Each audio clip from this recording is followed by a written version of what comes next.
fire 37mm round. Good for trucks, like soft skin vehicles like Jeeps and trucks and that sort of thing. Let's say fire to 37mm round. Quite often was brought in with glider. A lot of your glider troops use them. They could tow it with a Jeep. It didn't take much to tow it, and a couple of guys can actually move it by hand. Wow. As opposed to some of the bigger guns that require a bigger vehicle. Like the 3-inch cannon?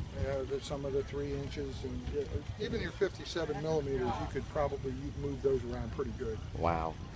57mm was another one that they brought in by glider quite often. And the thing with it is it was a little more effective against armor than this. This is just too small, too light. Probably at the beginning of the war, when they were using, when tanks were smaller and lighter, it was probably okay. I mean, the American Sheridan being a good example. But when you get as the war progressed, something like this would not even bother a Sherman. Right.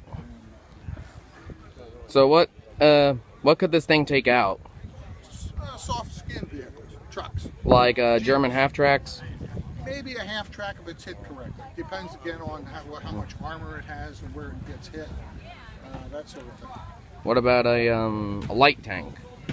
Like a Panzer 38T? If you're really lucky, you might knock off a track, but it's unlikely it would penetrate armor on any tank in the German inventory.